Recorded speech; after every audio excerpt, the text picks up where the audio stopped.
2 bill of 2022. So these are revenue measures that ought to have been approved or passed with the Appropriations Act and the financial and economic policy of the President in 2022. But for some reason, as the Finance Committee, we looked into it, prepared our reports, like you can see here, signed by the chairman, but were unable to take them through the bill-making processes as provided for under the constitutional and standing orders. So, for example, one of the bills sought to raise a whopping 2.2 billion Ghana cedis. That is the Growth and Sustainability Bill, which was a bill, yes,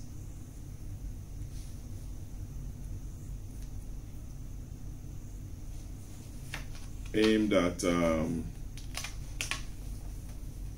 raising close to 2.2 billion Ghana cedis as a revenue measure. Okay. The second one was the Excise Duty Amendment Bill, and the fiscal impact of the bill was to raise, we're going to raise money as a result of taxation on tobacco and other harmful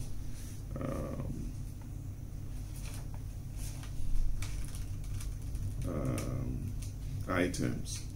The excise duty bill was going to raise over 455 million to support the 2023 budget. And yes, okay, all of them in cedis. And the fiscal impact for the income tax was, I think, let me get you the right figure. And the fiscal impact was another close to 1.3 billion cedis.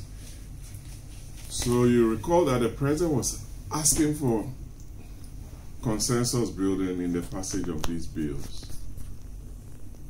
And my view is that we spent a lot of time on some activity on the floor that led to the non-passage or non-passing of this very important bills. That's why the president reiterated a call in the State of the Nation's address, and I believe that ought to be passed.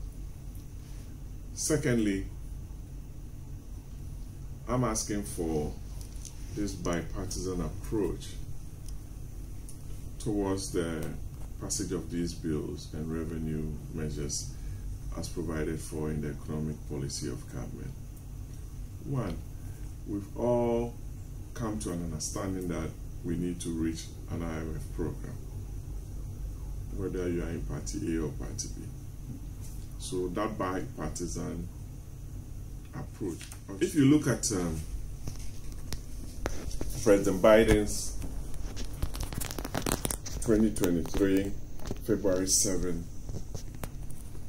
State of the Union's address, he made a point where he said that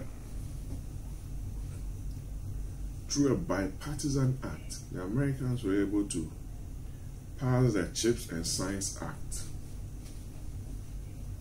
You know, there are trade issues between very strong global powers, that is China and the United States. And we don't have a position in that.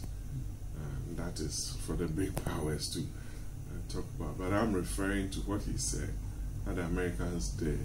I'm not saying I'm judging A or B, but I'm saying that when it got to that bipartisan approach or act in the passage of the bipartisan Chips and Acts law, the Democrats and the Republicans came together and supported it. because what they sought to do was to bring back into America the production of chips for microwaves, fridges, vehicles, which are all in. And that led to the creation of over 800,000 jobs. Ohio, they are setting up another chip factory and what have you. So, if the Western powers, after COVID, are all trying to find ways to kickstart their economy, China, America, Britain, Japan, then it behoves on us as a developing country to even do more or better to step up our economic recovery agenda. So that's why I'm asking for a bipartisan approach towards the passage of these bills, because one is going to realize approximately 1.2 billion, the other another 455 million, the other about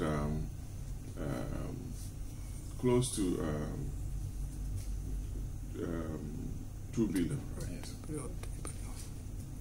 So we have bills to pay as a country. The energy sector is reeling under pressure. We have debts close to about $1 billion plus. The road sector, you recall that we are about to reintroduce the road tolls.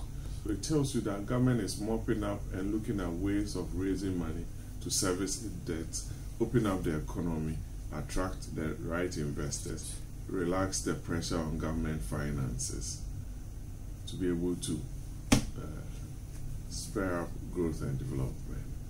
So it's a right call, I believe, and I think all well-meaning members of Parliament must all support this request that I'm putting before members of Parliament to consider those revenue bills to enable government achieve a program and to at least alleviate the plight of the suffering Ghanaian. Well, you see, it's all politics. I tell you, there was no difficulty at the committee when these bills were introduced. But when there was a change of leadership in the NDC, or their call for a reduction in the size of government, they decided to abandon everything that they had agreed on with us. There was no, for example, I can give you, you can make copies, recommendations. The committee recommends to the House to adopt this report. It wasn't by a majority decision.